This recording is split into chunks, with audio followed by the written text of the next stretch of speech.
Preview. Preview. Preview. Preview.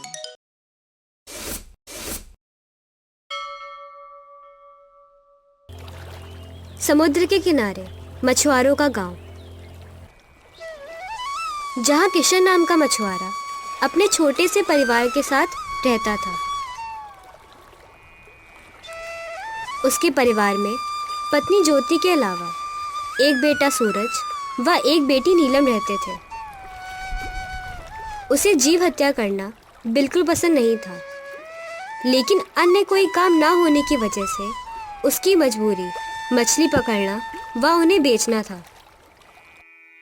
अरे सुनती हो, मैं जा रहा हूँ मछली पकड़ने। जरा बच्चों का ध्यान रखना। आप भी रोजाना बेमन से जाते हो, तभी तो कोई अच्छी मछली हाथ नहीं लगती। क्या करूँ सूरज की माँ, मुझे इस तरह मछली पकड़ना व उनकी हत्या करना बिल्कुल पसंद नहीं है, लेकिन मजबूरी है। हाँ, तुम कोई दूसरा काम क्यों नहीं कर लेते? अरे भाग्यवान, उसके लिए तो अधिक पैसों की जरूरत होगी। इस काम से तो किसी तरह गुजर बसर ही हो पाता है। ईश्वर की कृपा हुई तो हम लोग अपने बच्चों को खूब पढ़ाएंगे, ताकि उन्हें ये काम ना करना पड़े। ठीक है, अब सपने मत देख, हमारे ऐसे भाग्य कहाँ। इतना कहकर किशन अपना जाल लेकर समुद्र के किनारे जाता है। वो बेमन से समुद्र में जाल फेंकता है, फिर उस दिन के भरण पोषण के लिए मछली फंसने का इंतजार करता है। अरे भाई किशन, तुम रोज सिर्फ जरूरत की मछली ही पकड़ते हो। ज्यादा आई मछलियों को वापस समुद्र में क्यों फेंक देते हो? बस हमारी जरूरत पूरी होती रहे, इससे ज्यादा मुझे कुछ नहीं चाहिए। अरे भाई, जो मछली तुम्हारे भाग्य से फंस गई तो उसे तुम समुद्र में ना फेंककर मुझे दे दिया करो। मैं तुम्हें उसके अच्छे दाम भी दूंगा। नहीं भाई नहीं, मैं ऐसा नहीं कर सकता।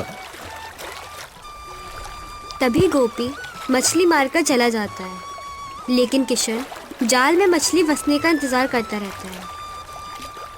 फिर थोड़ी देर बाद लगता है आज का काम हो गया।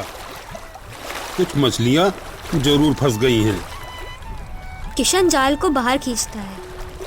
उसमें कुछ मछली के साथ ही एक सुनहरी मछली भी होती है। मेरा तो इन छोटी मछलियों से ही काम हो जाएगा। इस सुनहरी मछली का मैं क्या करूंगा?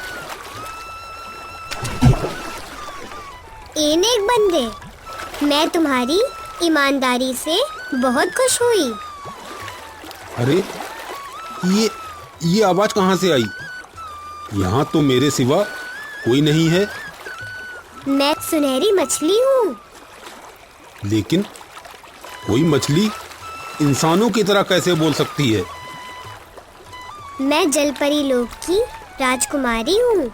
मेरे पास कुछ चमत्कारी शक्तियाँ हैं।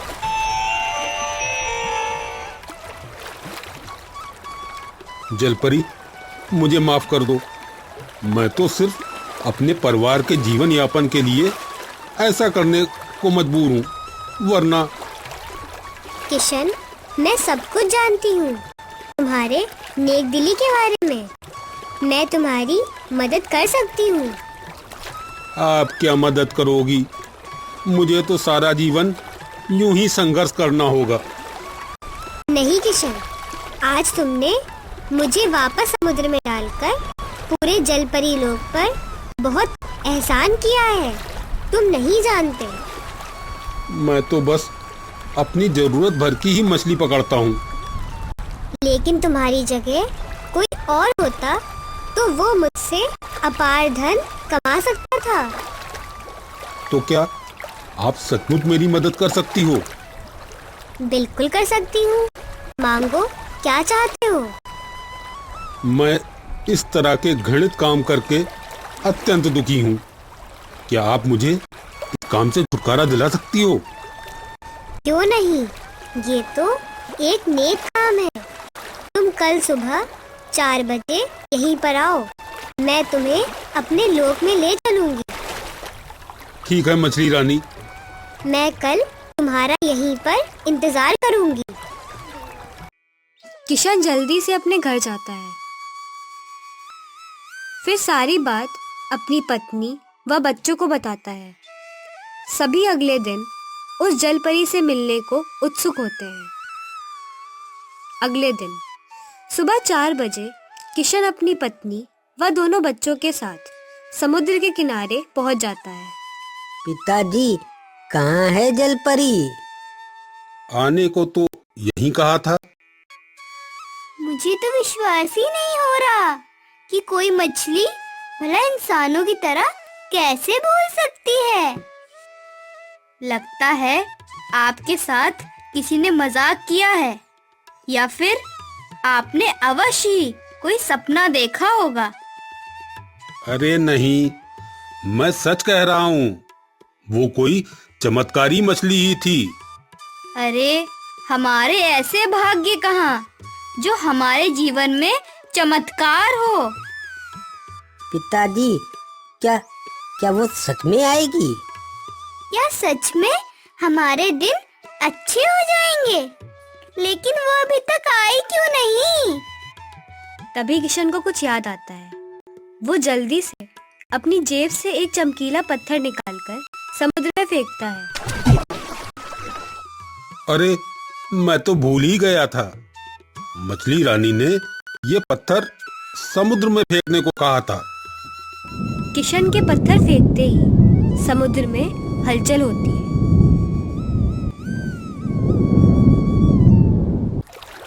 आओ बच्चों, तुम सूरज व नीलम हो। अरे जलपरी आ गई। सचमुच ये कितनी सुंदर है।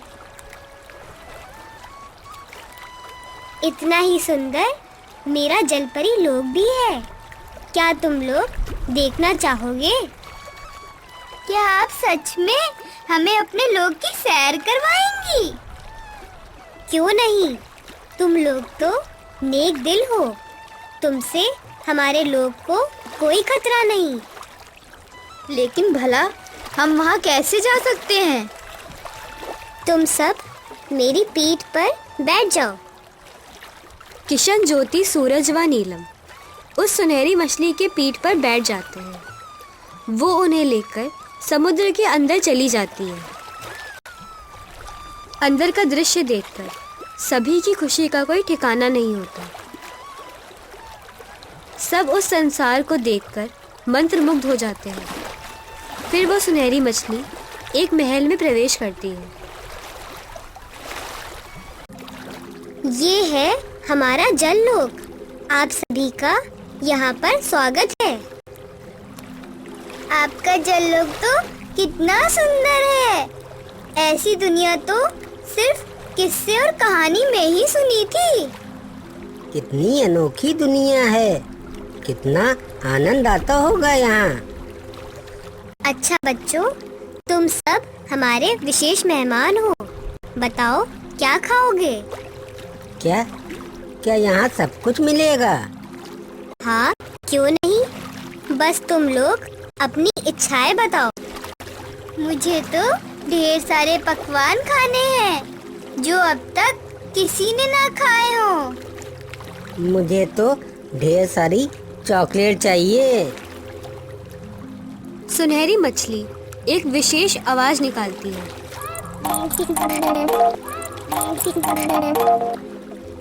तभी हे जल की राजकुमारी, करती हूँ आपकी गुलामी। बताओ क्या करनी है पूरी इच्छा तुम्हारी। जाओ और इन दोनों बच्चों की सभी इच्छाएं पूरी करो। जैसा आप चाहो, हो जाए इनकी इच्छा पूरी। तभी 2 थाल में ढेरों पकवान व चॉकलेट आ जाते हैं। दोनों बच्चे देखकर बहुत खुश होते हैं। पिताजी, अब मैं तो यहाँ से नहीं जाने वाला। जलपरी, क्या हम लोग हमेशा आपके पास रह सकते हैं? नहीं बच्चों, तुम्हारी और हमारी दुनिया अलग है, लेकिन तुम जब चाहो तब आ सकते हो। क्या सच में? नहीं बच्चों, लालच करना बुरी बात है। हम बस इनके मेहमान हैं। ठीक है बच्चों, तुम दोनों इन स्वादिष्ट पकवान का आनंद लो।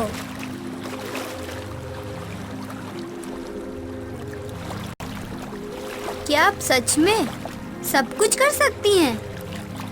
तुम भी अपनी इच्छा बताओ। मुझे तो अपने टूटे फूटे घर की जगह एक सुंदर सा घर चाहिए। उसमें खूब सारी सुंदर पोशाक व जेवर हो। जलपरी, इनकी भी सारी इच्छाएं पूरी करो। जैसा आप चाहो, हो जाए इनकी भी इच्छा पूरी। तुम्हारी भी सभी इच्छाएं पूरी हो गई। नहीं भाग्यवान, मेहनत से कमाया गया धन ही सर्वोत्तम धन होता है। बस मछली रानी, हमें तो इस काम से मुक्ति दिलाओ ताकि हम पाप के भागीदार ना बने। नहीं किशन, ये सब तो तुम्हारे नेक दिली का इनाम है। इन सब के तुम लोग हकदार भी हो। सुनहरी मछली जलपरी से कुछ कहती है, फिर जलपरी कहीं जाती है। वापस उसके हाथ में 2 सुनहरी पोटली होती है। ये लो किशन, इससे तुम अपना कोई मनचाहा रोजगार कर सकते हो। आप कितनी दयालु व सबका भला चाहने वाली हो। मैं हमेशा आपका आभारी रहूंगा। काश इस पृथ्वी लोक पर सब इंसान तुम जैसे होते। राजकुमारी की जय हो। अब हमें विदा कीजिए। जैसी तुम्हारी इच्छा। सुनहरी मछली जलपरी के साथ उन सभी को वापस पृथ्वीलोक पर भेज देती है। फिर किशन उन दी गई पोटली, जिसमें बेशकीमती रत्न व मोती होते हैं, उनका व्यापार शुरू करता है। जल्द ही वह उस राज्य का एक प्रतिष्ठित व्यापारी बन जाता है। आज तो हमारा बेटा सूरज विदेश से आने वाला है। मुझे भी उसके लौटने का बेसब्री से इंतजार है। बस वो आकर इस व्यापार को संभाले और हम लोग भी तीर्थ करके कुछ पुण्य कमाएं। आज ये जो भी धन संपदा, सुख सुविधाएं हैं, ये सब उस सुनहरी मछली के कारण ही है। हमें उसके किए गए एहसानों को कभी नहीं भूलना चाहिए। धन्यवाद सुनहरी मछली। तुम जहां भी हो हमेशा खुश रहो।